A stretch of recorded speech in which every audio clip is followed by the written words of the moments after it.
Mis amigos, muy buenos días. A veces sientes que las cosas no van bien en Revolución Personal. ¿Cómo romper la programación social? Te das cuenta de que intentas cosas y fallas. Eres alguien que siempre ha trabajado, estudiado y se ha esforzado, pero en realidad ves que tal vez no tienes pago, no tienes una retribución acorde al esfuerzo que estás dando. Y hoy vengo a hablarte, me gustaría decirte o despertarte a la idea de que esto es fruto de un sistema. El sistema está en tu contra. Pero ojo, mi objetivo no es venir a llorar contigo, no es venir a desanimarte diciéndote, bueno, el sistema está programado así, está hecho para causar el fracaso. Entonces es así y no de otra manera. No, ese no es mi objetivo, ese no es mi discurso. Mi discurso es despertarte a esta mecánica. Tomemos ejemplos y hablemos. Este video parecerá ir en muchas direcciones, como suele ocurrir con mis videos, pero en realidad tiene un hilo conductor clave. Voy a dar ejemplos, definiciones, hablar de ciertas situaciones. ¿Y cuál es mi objetivo final en última instancia? Es hacerte ver, es abrirte los ojos sobre los fenómenos, sobre los problemas ocultos que existen al final. Es como una partida amañada. Yo te muestro cómo está amañada la partida. Una vez que abres los ojos a eso, en ese momento puedes actuar mejor para defender tus intereses. Eso significa que una vez que abres los ojos después, puedes hacer tu propia revolución personal. Tienes que ser un verdadero revolucionario. No necesariamente en el sentido colectivo del término, como Fidel Castro, sino que te vuelvas un revolucionario en el sentido personal del término. Que retomes el control de tu vida, que retomes el control de tu libertad en todos los aspectos. Y vamos a ver que una de las libertades, en el contexto de este video, una de las libertades más importantes es la libertad económica. Y les voy a decir por qué. No es solo una cuestión de dinero, es mucho más profundo. Lo van a entender a medida que avancemos en este video. Entonces, antes de ir más lejos, me gustaría empezar quizá con un ejemplo que se me viene a la mente. Imaginen lo siguiente, es solo una cosa, solo para empezar, es solo una lámpara. Mira, no hay nada especial, es solo una lámpara ultra potente. Por cierto, es una lámpara de buceo. Es un objeto de metal que llevo de vez en cuando, ¿no? Tiene un lado reconfortante así, pero no hay otro simbolismo implicado. Entonces te decía, imagina la siguiente situación. Tenemos dos mujeres que tienen 20 años cada una, dos mujeres de 20 años. Una, por ejemplo, vive en un lugar perdido, digamos en algún lugar cerca de Eritrea. Ella se despierta en la mañana. Su familia tiene una mamá que no trabaja. Tiene a su papá que va todos los días a algún lugar a buscar trabajo, un trabajo distinto en obras o algo similar. Él los dirige, ¿no? Ella vive en una aldea con chozas de paja o algo similar. No hay carreteras, solo son caminos, ¿ves? Y luego ella se levanta en la mañana, se pone a su hermano en la espalda y va caminando hacia un pozo. Cada día empieza recorriendo kilómetros jalando un carrito y en su carrito hay bidones. Ella llega a un pozo, hace fila con muchos aldeanos, llena los barriles y regresa a casa alrededor del mediodía. Eso es todos los días. Ella vive así. Ahora pensemos en otra mujer de 20 años. Recuerda a la primera porque te haré una pregunta. Hablemos de la segunda. La segunda es alemana, vive en Berlín, vive en un barrio elegante, su papá trabaja. Digamos, uno, la Orquesta Filarmónica de Berlín, que es muy conocida. Ella estudia piano porque le gustaría unirse a esa orquesta algún día. Tiene a su mamá que trabaja en la administración federal alemana en el Bundestag. Tienen un Tesla, esa es su vida. Y por la noche, cuando cae la noche, esas dos mujeres se van a dormir. Y antes de dormir, te voy a decir algo. Cuidado con la pregunta que viene. Hay una que cuando se va a dormir empieza a angustiarse. Eso lleva mucho tiempo. Empieza a angustiarse por el cambio climático, ¿sabes? Empieza a pensar en el clima. Ella tiene ideas así y ha visto imágenes de osos y se pregunta cómo les irá a esos osos. Y si en el futuro los ecosistemas no van a ser completamente destruidos por los humanos y su avaricia. Entonces, una de las chicas suele tener esos pensamientos antes de dormir. Entonces, la pregunta que te hago hoy es, en tu opinión, ¿cuál ¿Cuál de ellas tiene esos pensamientos? Es la chica que vive en Eritrea, ¿verdad? ¿O es la joven alemana de Berlín? Eso es, entonces. Siempre hay excepciones. Pero bueno, es como los peces, ya sabes, hay peces que vuelan, pero eso no significa que todos los peces vuelen. Nunca verás una ballena volando. Haría falta un turborreactor, pero nos entendemos. Respondiste que es la alemana la que piensa así. ¿Y por qué respondiste de esa manera? Al responder así estás validando un concepto muy importante. Es un concepto arraigado en cada uno de nosotros, es un concepto de materialismo filosófico. ¿Qué significa eso? Eso significa que la conciencia del ser humano es creada por sus condiciones materiales. Es muy brutal lo que estoy diciendo, es realmente ultra brutal, pero la realidad es que la conciencia de cada ser humano pues es creada por las condiciones materiales en las que vive. Siempre podrás encontrar excepciones, siempre podrás encontrar a alguien que ha hecho voto de pobreza, que está sin dinero, que vive en una cueva, que ha leído miles de libros, que es un sabio, que es... Puede pasar. No digo que sea imposible, pero es como el pez volador. El pez volador existe, la ballena voladora no existe. Entonces, en la práctica, para millones de personas en el mundo, así es como sucede.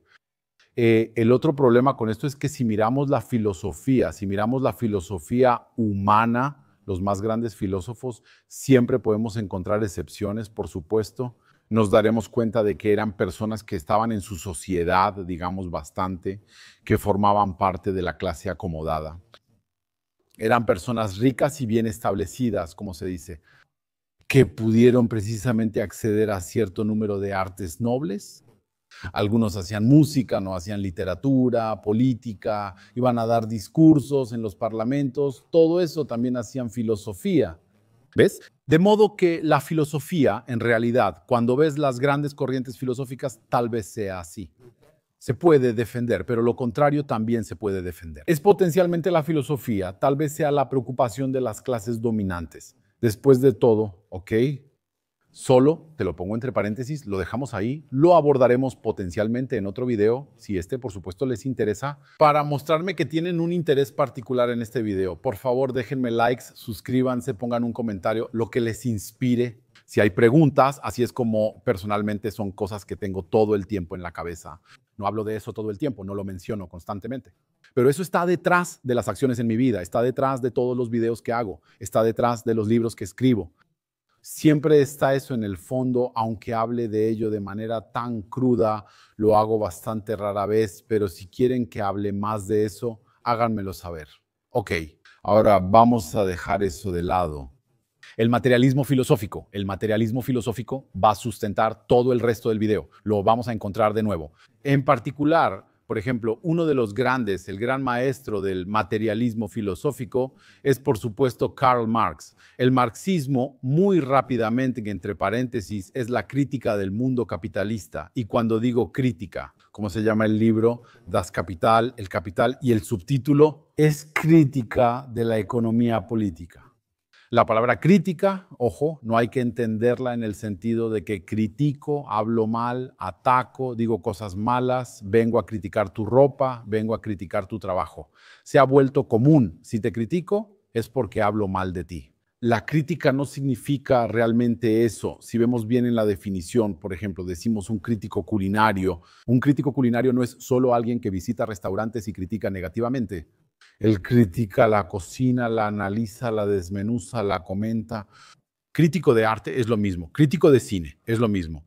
Mira, un crítico de cine puede dejarle 9 de 10 en Internet Movie Database a una película. Sin embargo, sigue siendo crítico.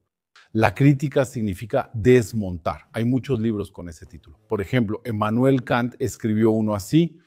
Su libro La crítica de la razón pura.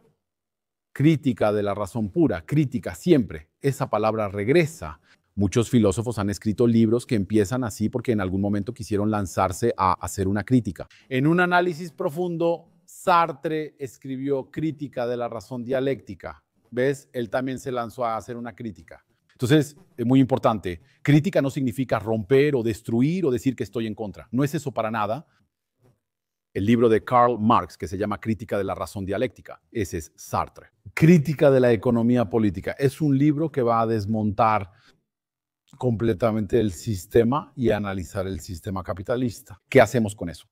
¿Cuál es el propósito de este libro? Entonces, haz lo que quieras, es una herramienta, es una herramienta. Con esto puedes convertirte en un Fidel Castro, puedes convertirte en un Che Guevara, puedes convertirte en un vietnamita que corre por los arrozales, también puedes convertirte en Donald Trump, tú decides. Es una herramienta y es una herramienta que lamentablemente es poco comprendida, poco aprovechada por la mayoría de la gente. Y con razón, porque la mayoría de la gente está sometida al discurso de las clases dominantes que les dicen sobre todo, no toquen eso. Puedes encontrar millonarios que tienen ediciones originales de este libro en su casa y puedes encontrar personas que viven con el salario mínimo. Sí, mira, el marxismo, bueno, a mí no me interesa, aunque el marxismo es lo que te muestra las cadenas que tienes sobre ti, cómo van, a qué están conectadas y tal vez después eres libre de encontrar la manera de romperlas. Una vez que te pone la luz sobre esas cadenas y te las muestra, ¿ves? Es solo eso, es solo una herramienta intelectual como cualquier otra y la estamos usando hoy en día. Entonces, ahora, cuando miramos esto, tal vez esa sea una de las invitaciones que tiene este video a la revolución personal. Es que cuando vemos a Marx, a menudo lo han comparado con Hegel. Él era filósofo, estudió mucho a Hegel y al principio estaba alineado con él, pero muy rápidamente cambió completamente con respecto a Hegel. Y cuando hablamos de dialéctica, si te hablo de dialéctica marxista y dialéctica hegeliana, ¿cuál es la diferencia? Bueno, aquí voy a dar ejemplos muy simples, muy concretos, que todos entienden. No quiero venir aquí frente a ustedes y hacer videos con una terminología complicada que excluya a la mayoría de la gente y que digan, oye, ¿pero de qué está hablando? No entendí. No. El discurso revolucionario, sea personal o colectivo, debe ser entendido por todos. Entonces debe ser accesible, no es un discurso que va a ser pedante con palabras que no significan nada. Sí, dialéctica hegeliana. Te explico en sencillo qué es la dialéctica hegeliana y marxiana. Lo entenderás rápido en 2 minutos. Mira, el corazón de la dialéctica hegeliana es lo que llamamos. Todos hemos hecho eso en la escuela. Tesis, antítesis, ¿ya todos adivinaron cuál es la tercera? Es la tesis, antítesis y síntesis, la dialéctica hegeliana. Pero cuidado, ahí está el problema. No es algo que venga solamente de la escuela. No es una cuestión de la escuela, no es una cuestión de, bueno, pues ya está. Estoy en la escuela para agradar al profesor, me dio un tema y estoy obligado a empezar con una tesis. Defender la antítesis es decir lo contrario y dar puntos en contra del tema. Y la síntesis, intentar unir los dos, fusionar los dos y salir con una solución armoniosa. No es eso, así lo vendieron, pero no es eso. La dialéctica hegeliana es la manera de Hegel de ver las grandes fuerzas que existen en este mundo. Él lo que veía es que hay una corriente, digamos, social, por ejemplo. Hay una corriente social que llega, que empieza a llevar a la sociedad en una dirección. Tú encontraste, no sé, yo. Hoy en día, por hablar de hoy, pongamos un discurso woke, por ejemplo, woke list, que empieza a apoderarse del mundo, de las empresas, de las universidades, de los medios, de todo eso.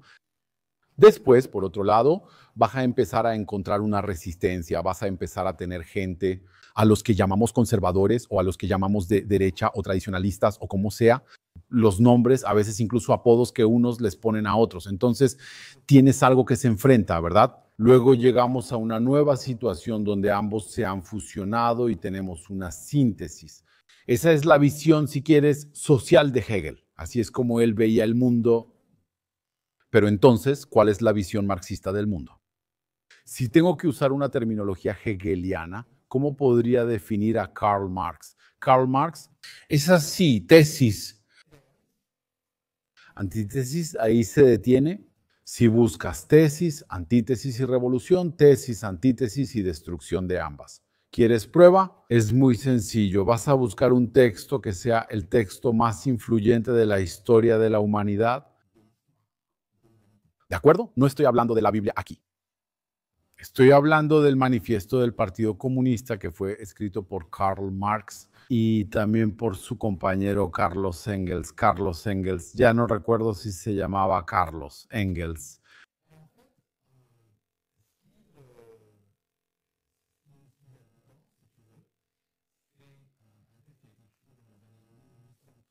a grandes rasgos. Ya no recuerdo la fecha exacta, pero hay una información muy importante ahí. Él dice, solo te doy un ejemplo, él dice la historia del mundo o la historia de la humanidad o del mundo. Hasta ahora, la historia escrita del mundo no es más que la lucha de clases, así que lucha de clases. Tesis, antítesis, eso significa una clase que va a representar la tesis, la otra que va a representar la antítesis. Se utiliza una terminología hegeliana, pero no estamos en la filosofía hegeliana. Una clase y otra, entonces la clase de los opresores y oprimidos, ves opresores y oprimidos, tesis, antítesis. Y entonces, ¿cuál es el resultado? Vas a ver que el resultado no es una síntesis, vas a ver que el resultado, te voy a dar la continuación en un segundo, vas a ver que el resultado no es solo eso. Las dos clases de opresores y oprimidos se juntan, se sientan en una mesa y luego encuentran la manera de disolver sus conflictos y sus contradicciones. Finalmente nos presentan una síntesis. No, no es así. Pueden presentar una síntesis, pero la síntesis será artificial, la síntesis será inestable, la síntesis no se sostendrá. Por esas contradicciones internas colapsará al final. Es como cuando mezclas aceite y vinagre, por ejemplo, los vas a mezclar. Entonces, siempre puedes tomar un tenedor y batirlos bien durante unos segundos. Tienes la impresión de que lo lograste, que lograste la síntesis, pero en realidad es algo que resiste la síntesis. Al final se van a separar. Entonces, la continuación del texto del que te hablo, entonces dice que la historia del mundo hasta ahora no ha sido más que la lucha de clases, o sea, opresor y oprimido, esta lucha a veces oculta, a veces abierta, siempre ha terminado, ya sea por la destrucción de ambas clases en lucha o en conflicto, o por la transformación revolucionaria de la sociedad en su totalidad. ¿Ves? Aquí no hay tesis, no hay síntesis, hay destrucción de ambas. Y es ahí donde tenemos una diferencia. Tenemos un discurso de Hegel que es un discurso progresista, donde vamos a tener dos sistemas opuestos que finalmente, y es para que nos lo enseñen en la escuela, que eso es completamente falso. Bueno, en realidad no hay falso ni verdadero. No es algo que veamos en la práctica. Es que esos dos sistemas van a terminar sentándose juntos y luego crear una síntesis. Mientras que en la lógica o en la dialéctica marxista no existe eso. Los sistemas van a terminar por matarse entre sí, destruirse uno al otro, los dos se van a destruir y después lo que pasa es que puede haber una destrucción completa de la sociedad y una retransformation revolucionaria de la misma. Entonces, ¿ves los elementos que te estoy dando aquí? Es con el objetivo de despertar en ti la visión de estos mecanismos y empezar a desarrollar una conciencia revolucionaria que podrás usar en tu vida personal. Es muy importante. Conozco gente, he conocido acá algunos en Dubái, en la isla Mauricio, todo eso. Personas que han hecho grandes fortunas multimillonarias. Y de hecho, aunque soy consciente de que no es la aspiración de todos, creo que un poco de libertad, libertad económica, por ejemplo, sí está en la aspiración de todos. Aún más si volvemos al ejemplo de la alemana y la chica que vive en Eritrea. Las condiciones económicas terminan por definir nuestra conciencia. Eso también puede destruirla, aunque ese es otro discurso no necesariamente marxista, aunque potencialmente sí lo es. Entonces, tal vez voy a dar uno, tal vez voy a dar otro. Decía que conozco gente aquí y en otros lugares. Y son personas que ya hicieron toda su revolución personal. Son personas que son marxistas, aunque no lo sepan. Porque son personas que te dicen, ya estaba harto, estaba en Francia, estaba en el Reino Unido, estaba no sé dónde, en España, en Bélgica. Me sentía explotado, me quitaban el fruto de mi trabajo, aunque no sea la terminología que necesariamente van a usar, pero lo puedes resumir así. Y en un momento dado decidí romper mis cadenas, decidí liberarme de ese sistema. Como dice, sigo a un youtuber llamado Nómada Capitalista. Él es el único capitalista. Aún así su discurso es marxista. No, porque el discurso marxista es una crítica al capitalismo. Ya expliqué antes qué significa crítica. Entonces, realmente no hay una gran diferencia. Entre un discurso marxista y uno capitalista, solo depende del punto de vista, eso es todo. Pero en el fondo estamos hablando exactamente de lo mismo. Él dice nómada capitalista, Tu primer paso para liberarte es salir del sistema, salir de ese sistema. Él, por ejemplo, no quiere escuchar a esas personas que dicen, sí, voy a crear una persona económicamente activa y hacer esto e invertir en tal cosa y hacer eso. Y tiene tal mecanismo. Hay una ley tal, hay tal decreto que permite desgravación fiscal, que permite. Él no quiere escuchar sobre eso. Lo único que quiere escuchar. Para liberarte de un sistema, tomas tus cosas, haces maletas y sales de ahí. Les hablaré en otro video sobre qué hacer si no se puede salir del sistema. Soy consciente y realista, sé que no siempre se puede salir de un sistema, pero ¿qué hacemos si no podemos? Hay soluciones que no son soluciones perfectas, que son soluciones intermedias, pero sí hay posibilidades. Les hablaré de eso en otro video, si así lo desean. Entonces, como decía, la gente que conozco es gente que está en una lógica marxista pura.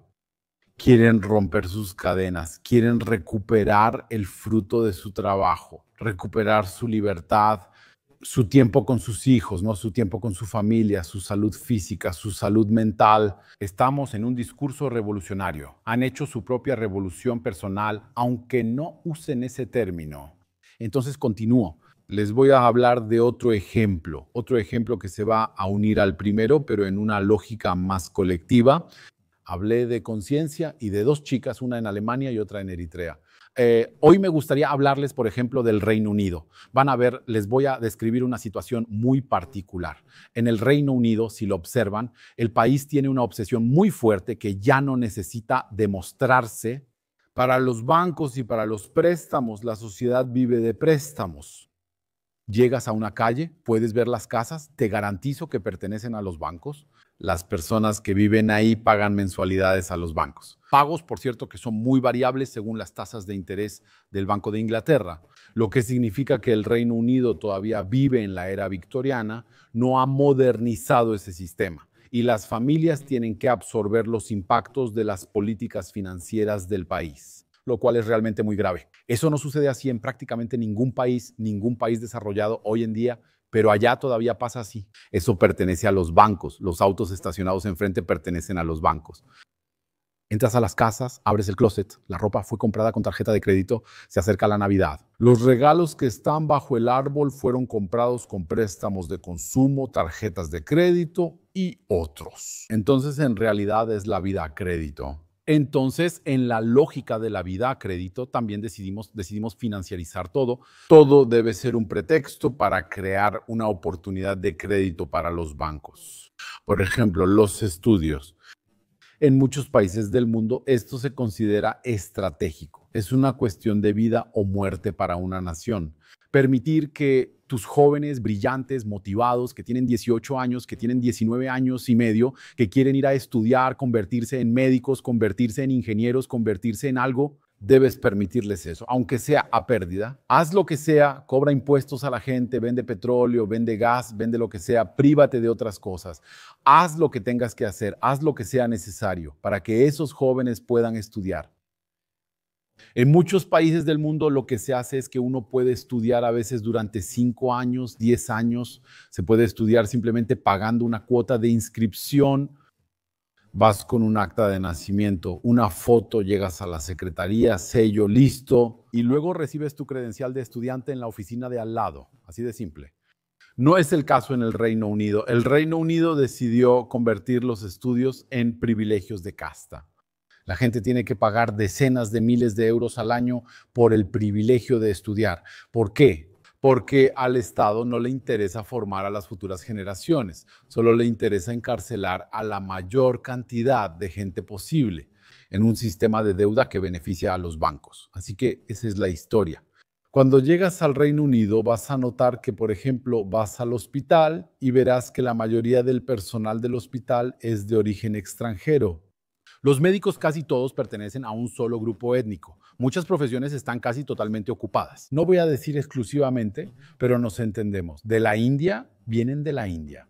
Vas a encontrar enfermeras que pueden venir de Nigeria, que pueden venir de Senegal, de Laos, de Vietnam, de todos esos lugares. A veces te encuentras con un médico australiano por su acento o incluso uno estadounidense. Creo que tras 18 años en el Reino Unido habré visto solo 3 o 4 médicos británicos brillantes. Existen, pero son muy raros, una minoría diminuta. Por otro lado, si vas a las cajas del supermercado, si vas a un supermercado, si vas a un Tesco, por ejemplo, te va a costar trabajo encontrar un indio trabajando ahí. Ok, son británicos, son locales los que trabajan en esos oficios más precarios. ¿Por qué? Porque su país no les da oportunidad de estudiar. ¿Qué genera eso?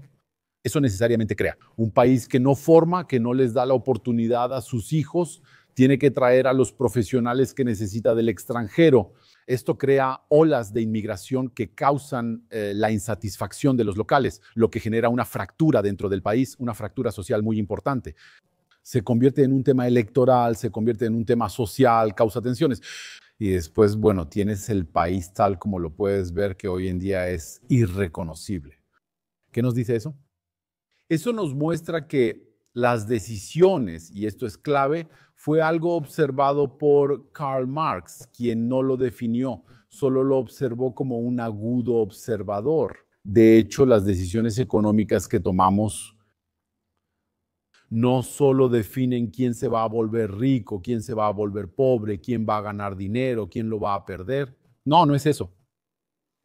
Terminan por definir quiénes somos, terminan por definir quiénes somos como personas, como les dije al principio del video, pero también como sociedad, como nación, como país.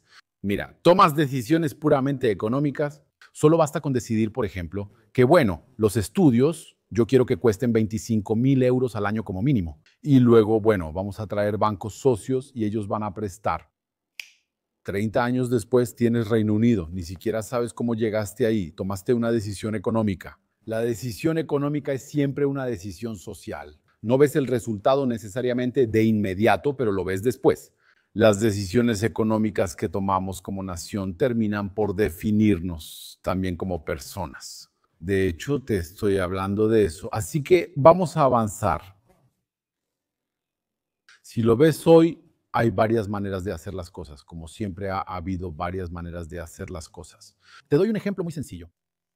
En la época en que existía, por ejemplo, la esclavitud tuvo sus defensores. Hubo personas que decían que era genial. Para muchos, se beneficiaban porque ellos mismos poseían esclavos. Otros decían con fatalismo, sí, pero siempre puedes criticar la esclavitud. Pero no veo otro sistema, quiero decir, es un sistema perfecto. Ha existido durante siglos o milenios. No tengo así nomás otras soluciones a la mano. Eso es el fatalismo. Hay otras que eran personas que podían decir, sí, bueno, tal vez estaban en una lógica hegeliana. Decían que podemos hacer una mejor Europa y humanizarla. Podemos, por ejemplo, lograr que no haya castigos corporales o tal vez que sean un poco menos violentos. Quizá deberíamos hacer que los esclavos trabajen un poco menos, ¿no? Hacer jornadas un poco más cortas, dar descansos más largos, tal vez darles mejor comida. ¿Ves? Ahí estás en un discurso igualitario, buscamos una síntesis, vamos a tratar de trabajar con ellos, ¿ves? Encontrarlos a la mitad, ¿ves? Y ahí tienes el discurso radical. El discurso radical es no, lo vamos a destruir. No hay esclavitud ni derecho a poseer o vender humanos. No, eso no existe y se acabará de inmediato. Ese es un discurso radical. Entonces, te digo una cosa. En la sociedad, en el estado en el que está hoy, te va a costar mucho trabajo encontrar personas que te den discursos radicales. La gente parece que han sido. Hay alguien que conocí recientemente que me dijo que se han convertido en ganado fiscal. Se pueden definir muchas cosas de manera fiscal. Es como, por ejemplo, ¿conoces los caballos fiscales de un auto? No son los caballos de fuerza de vapor. No es necesariamente la potencia que da el motor. Pero se puede tener una manera, por ejemplo con la cilindrada, de definir lo que se llama un caballo fiscal sobre el cual se va a cobrar un impuesto. También puedes tener en una definición de ganado fiscal a personas que están ahí y que han sido programadas para continuar. En un sistema único que aplasta y destruye de generación en generación, los niños ya saben que serán destruidos, pero seguimos produciendo ese mismo sistema. ¿Hasta cuándo? sabiendo que el sistema se está derrumbando pese a todo lo que ha tomado, termina colapsando. Es como el sistema esclavista que trasladó personas de un país a otro y mató a la mitad en el camino. Y todo eso se las arregló para quebrar y colapsar. Está bien, pero de todos modos es una locura. Los sistemas siempre se derrumban bajo el peso de sus contradicciones. Entonces, lo que podemos hacer es ayudar un poquito. Está bien dar un pequeño empujón así para acelerar las cosas. Pero fundamentalmente lo que podemos hacer es intentar hacer eso a un nivel personal. Es intentar hacer su propia revolución personal, desarrollando una conciencia, relaciones que están ahí, desarrollando conciencia. De hecho, tienes que elevarte. Antes de eso vas a ir contracorriente, porque si retomo la tesis central de este video, es que las circunstancias o las condiciones materiales van a definir nuestra conciencia. Pero hay algo que tienes que hacer y es definir tú mismo tu conciencia, remodelar tu conciencia antes de que tus condiciones materiales cambien, pero al final, cuando redefinas tu conciencia, tus condiciones materiales cambiarán. Porque tu relación con el mundo y las cosas cambiará, serás otra persona, porque hay elecciones. Estas elecciones nos definen como sociedad, nación y personas. Tal vez te hablo a ti. Un último punto que es muy importante en este video. Por ejemplo, se puede hacer una lectura. Hay varias maneras de interpretar las cosas. Por eso, hace un momento, cuando dije que es falso, me detuve y aclaré que no hay falso ni verdadero. Como en este video no es verdadero, no es falso. No se trata de estar de acuerdo o no estar de acuerdo. Es una interpretación que se hace a cierto nivel. ¿Hay otras interpretaciones posibles? Por supuesto que sí, por supuesto que sí. Si te fijas, hice un video hace quizá 2 o 3 semanas, lo pongo en el enlace debajo de este. Es un video que va a hablar de cierto número de problemas de la vida y que se inscribe puramente en una dimensión nietzscheana, puramente en esa dimensión. Todo el video se mantiene según una línea muy recta de dialéctica nietzscheana. De hecho, cuando uno tiene un problema, y eso es muy poderoso, porque más allá de eso, más allá de este video donde uno puede estar de acuerdo o no estar de acuerdo, esa no es la idea. Hay que salir de ese reflejo de estar de acuerdo. Sí, tiene razón, está equivocado, no es eso. Eso nos contamina el cerebro. Usa nuestros recursos en el sentido equivocado. Te digo algo, mira. Si tienes una pregunta o problema, ya sea personal o nacional, no importa. Tienes que leerlo en varios niveles. Hay varias maneras de verlo. Tal vez hay una manera idealizada de verlo, hay una manera romántica de verlo, hay una manera hegeliana, una manera marxista, una manera cristiana, ¿ves? Una manera nietzscheana de verlo. Y cada una puedo regrabar este video y abordarlo desde una visión puramente nietzscheana sobre los mismos fenómenos mencionados. ¿Ves? Será diferente, pero entonces será diferente. Pero entonces, ¿quién está equivocado? ¿Quién tiene razón? Esa no es la pregunta, es que la solución se encuentra. Tal vez ahí me vuelva hegeliano. Ahí la solución probablemente se encuentra en la armonía de todos los elementos, de todos los niveles, de todas las capas. ¿De acuerdo? Es un poco. Uso el paréntesis, no me voy a extender sobre eso. Es un poco tal vez cabalístico como enfoque también. Es que hay varios niveles de lectura, hay varios grados de lectura y cada grado de lectura nos aporta un enriquecimiento, nos aporta un sentido. No hay ningún nivel de lectura que sea exhaustivo, que aporte el sentido de manera que ya no necesitemos los otros. Pero en realidad hay que leer varios niveles. Y después, cuando los combinas todos, tienes algo que se acerca tal vez a la realidad o a algo energéticamente verdadero, no necesariamente verdadero. No creo que los humanos podamos acceder a la verdad absoluta. Es algo dialéctico y kantiano. Pero lo que es posible es tener, por ejemplo, imagina varias luces que llegan a un prisma que van a converger. Tienes las luces del arco iris que convergen en un prisma. Y después tienes una luz blanca del otro lado, tienes las luces puras blancas. ¿Ok? Entonces es esta convergencia que va a dar luz. Y la luz blanca contiene todas las demás. Así que la solución que es energéticamente verdadera a nuestro nivel contiene todas las demás, todos los demás niveles de lectura. Entonces te decía que vamos a continuar, vamos a seguir. Y quizá te voy a dar un ejemplo práctico. Vamos a hablar de la pareja. ¿Hay manera de leer la pareja de hoy en una dimensión de materialismo filosófico? Podemos analizar la pareja de hoy desde un enfoque freudiano, ya sea desde una visión cristiana, musulmana o cualquier otra, no importa. Pero lo vamos a estudiar desde un ángulo marxista. ¿Eso significa que es el único ángulo de interpretación? No, no es cierto. Es uno de los ángulos de interpretación en el que hay una energía y tú la haces converger. Quizá te dé algo energéticamente cercano a una solución. Es solo cuestión de energía. ¿Ok? Entonces te digo algo. Lo que somos, ¿por qué? Porque no quiero lo falso y lo verdadero. ¿Está de acuerdo? No está de acuerdo. Porque, ¿sabes? Si me lo permites, solo entre paréntesis, quizá me pongo en un marco de referencia cristiano.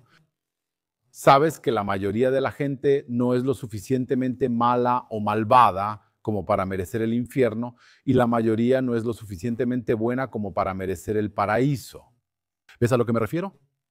La mayoría de las cosas están entre ambos extremos. La mayoría de las cosas que nos rodean energéticamente no son ni verdaderas ni falsas. Eso se sitúa en algún lugar entre ambos. Así que sí, hay algunas cosas más cercanas a lo falso y otras más cercanas a lo verdadero. Pero eso es la verdad absoluta y la falsedad absoluta no nos son accesibles. Uno es el espejo del otro de alguna manera. Porque si pudieras acceder a la falsedad absoluta a través de su imagen en el espejo, podrías acceder a la verdad absoluta. ¿Ves a lo que me refiero? Por eso ninguno de los dos te es accesible, porque acceder a uno automáticamente abre la puerta al otro. Ok, eso va más allá, está más allá, tal vez incluso más allá de la dimensión en la que vivimos. Pero volvamos a nuestra historia, Porque no quiero olvidarlo. Esto no es un video con guión. No tengo papel, no tengo nada. Así que aquí estoy siguiendo un camino y es un camino muy frágil. Tengo que mantener la línea directriz. Entonces, decía, pensemos en la historia de una pareja de hoy en día. Entonces, tienes al esposo. Tienes al esposo que trabaja, sale a trabajar. Supongamos que la esposa es ama de casa. Tomemos como ejemplo a la pareja típica de los años 50 o 60 antes de que la mujer trabajara. Después lo vamos a hacer evolucionar, no te preocupes, lo vamos a mover, lo vamos a traer hasta hoy, hasta nosotros, ahora.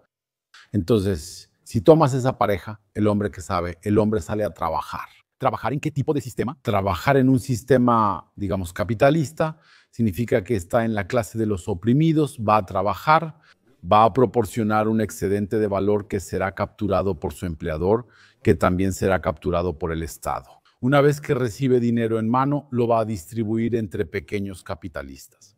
Pagará renta, gasolina y auto a otros y al final solo le quedarán migajas. ¿No es cierto? Entonces, eso es la vida del esposo. Ahora, ¿cómo es la vida de la esposa que está en casa? Y ahí, ¿saben? Les digo algo. Creo que estadísticamente este canal lo ven más hombres que mujeres. Entonces, de alguna manera, tal vez tengamos comentarios de mujeres, pero no tendremos muchos. Pero les digo algo. Miren a la ama de casa. ¿En qué sistema vive? Mira al hombre. Él trabaja, trae el dinero, renta, compra o provee, no importa.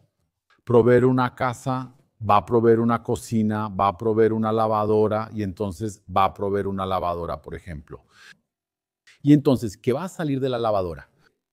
Vamos a tener ropa limpia que va a salir de la lavadora. Llega, trabaja, tira su camisa y al día siguiente sale limpia de la lavadora. Incluso está planchada, solo hay una plancha en su caja, no puede planchar sola. Pero lo que va a pasar es que ella va a planchar. Él va a ir al supermercado, traer ingredientes, traer tomates, zanahorias, traer carne cruda, todo eso, especias, hierbas y todo, y tiene una comida en su mesa. ¿Te das cuenta de que hay una creación de valor?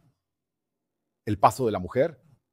Hay un valor agregado que se crea. ¿Quién se beneficia de ese valor agregado? Ella se beneficia de una parte del valor agregado, porque también come, ¿ves? Cuando prepara esa comida, ella también va a comer. Cuando va a lavar la ropa de su esposo, también lava la suya. Entonces, ves, ella también se beneficia en parte, pero él también se beneficia y los niños también se benefician. ¿Qué clase de sistema es ese?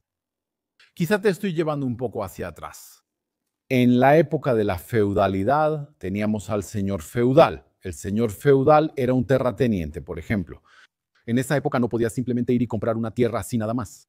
Eso era de los señores feudales, generalmente nobles cercanos a familias gobernantes. Y además ellos poseían prácticamente todas las tierras eran de ellos, a veces ganadas en una batalla hace 500 años, enviando a los campesinos a morir. Entonces, como decía, ellos poseen la tierra.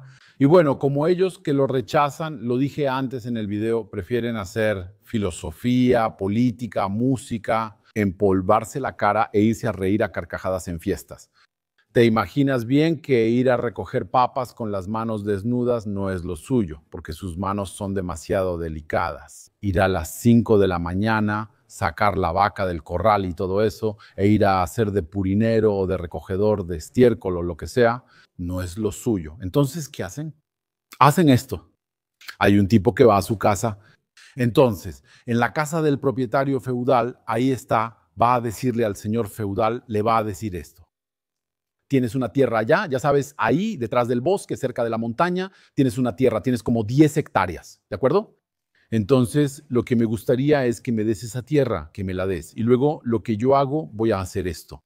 La voy a trabajar, voy a hacer que crezcan tomates ahí y luego comparto contigo, bueno, comparto el fruto de mi trabajo contigo, porque la tierra, tú fuiste quien la trajo. Yo no la tengo, nunca la voy a poseer. Entonces, tú me la dejas, me dejas usarla y yo te voy a dar una parte de lo que produce. Y además, también vengo a trabajar para ti, porque eso también pasaba mucho en la época feudal. Eso significa que él te dice, bueno, de acuerdo, te doy la tierra, tú la cuidas, ¿ok? Eso es, tú y tus hijos.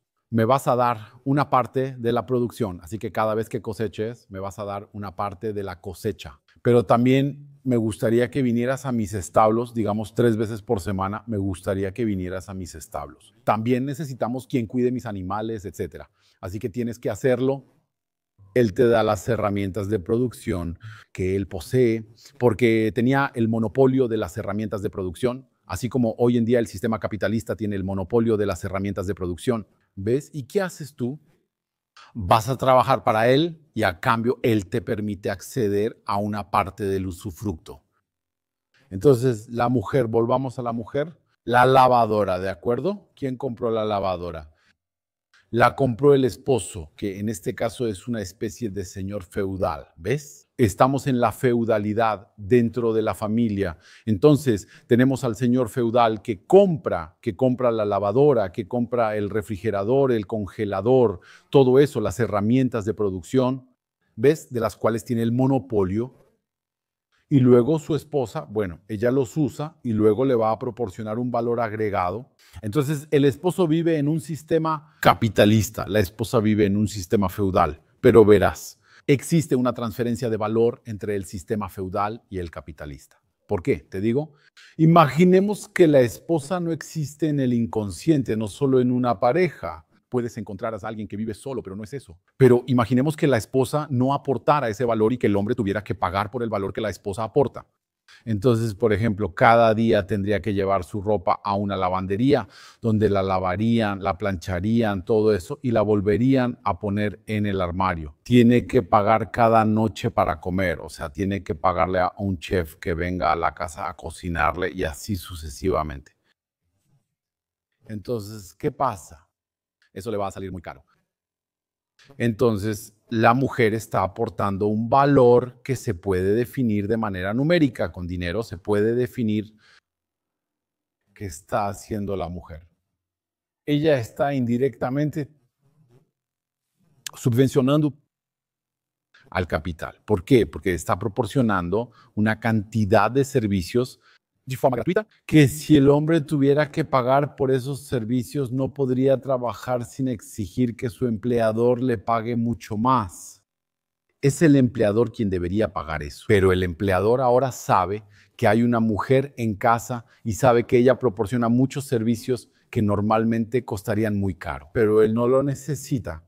¿Ves? Este hombre necesita esos servicios para vivir, pero el capitalista no necesita pagárselos en salario, porque él sabe que hay una mujer que lo hace gratis en casa. Esa mujer vive en un sistema feudal. Bueno, ella no solo está prestando sus servicios a su esposo, sino que además está subsidiando los sistemas capitalistas. ¿Ves el asunto? Entonces ahora, donde esto va a empeorar es que vas a tener una mujer, por ejemplo, más adelante, que va a trabajar, ella va a trabajar, entonces sale a trabajar. ¿Qué va a pasar? Entonces, ahí ella está atrapada entre dos sistemas.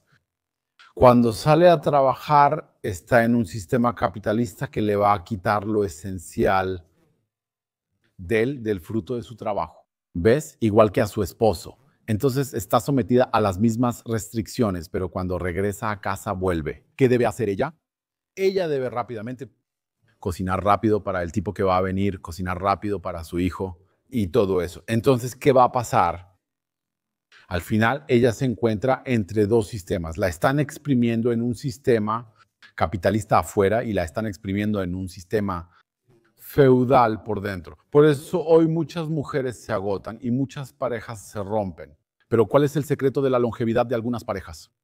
Son parejas que dicen, sí, nosotros hacemos todo juntos. Ayudo a mi esposa en las tareas diarias, unimos fuerzas y trabajamos juntos. ¿Ves?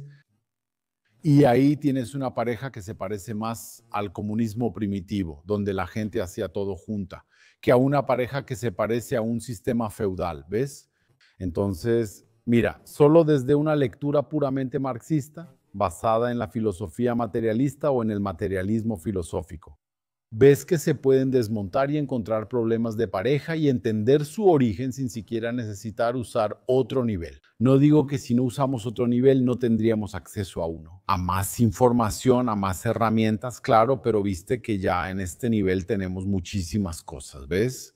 Tenemos muchas cosas que decir, tenemos muchas reflexiones que hacer. Eso es, amigos míos, así que quería decirles eso. Y voy a terminar con algo. Es que cuando miras a nivel de la revolución, hay un libro de Mitterrand que me gusta mucho.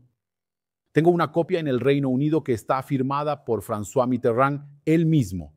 De hecho, se llama El golpe de Estado permanente.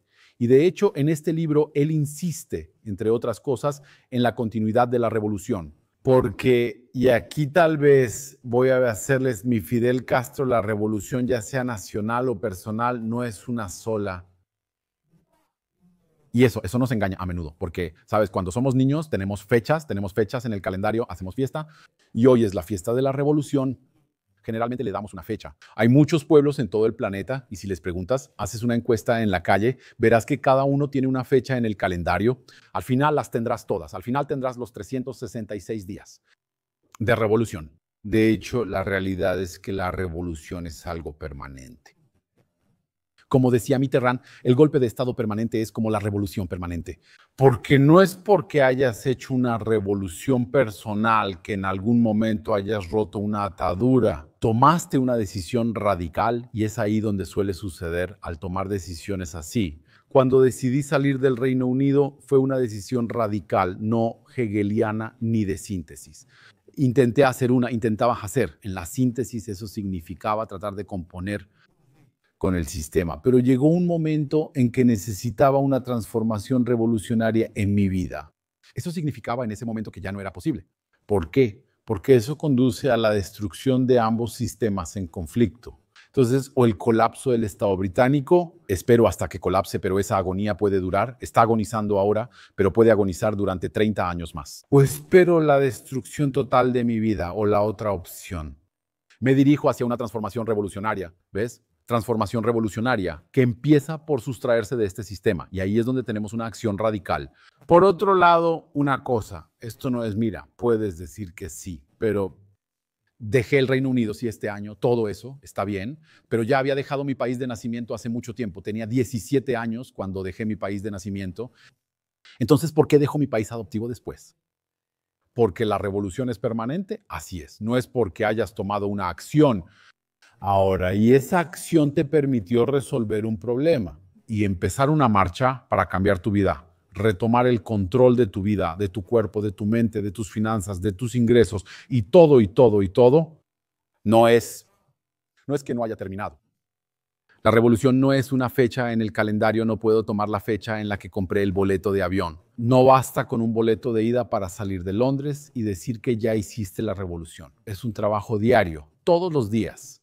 Porque cuando rompes una atadura vas a descubrir que hay otra y otra y otra, ¿ves? Es Shakespeare quien decía que detrás de cada velo que levanto hay otro velo o algo así. Eso es, detrás de cada velo hay un velo y un velo y un velo. Y entonces tienes que levantarlos y mientras tú intentas levantarlos está el sistema que intenta ponértelos encima. Eso significa que al romper un yugo, el sistema te pone otro, ¿ves? Por eso necesitas no solo una revolución, sino que necesitas una revolución permanente. Ese es el propósito de este video, ¿de acuerdo? Desde el inicio teníamos una interpretación marxista en un 95% de las cosas, como mencioné. Ok, eso no significa que no haya otras interpretaciones en las que también haya cosas que decir y en las que reflexionar. Y generalmente es cuando se colocan varias interpretaciones apiladas unas sobre otras. Ahí es cuando llegamos a algo muy interesante. Bueno, amigos, si les gustó este video, déjenme comentarios, suscríbanse a este canal y denle like a este video. Esa es su manera de decirme que les gusta mi trabajo, así es como lo juzgo. Pienso, aquí están, les gusta mi trabajo y comentan. Eso indica su interés, así que debería hacer más videos así. Si veo que la reacción es tibia, me digo, bueno, tal vez solo les has dado un contenido que no esperaban o que no desean o que no quieren escuchar, y entonces es mejor hacer otra cosa. Bueno, amigos, gracias por haber escuchado hasta aquí mi libro Las grandes traiciones en Amazon en formato Kindle y también en formato físico. Como pueden ver, pronto todos mis libros estarán también en formato audible. Está el libro Tóxico, que ya está en formato audible, y está Escrología, que dentro de poco también estará disponible en formato audible. Así, para quienes prefieren escuchar libros, pues también será posible. Gracias, amigos, y sigan siendo revolucionarios. Hasta muy pronto.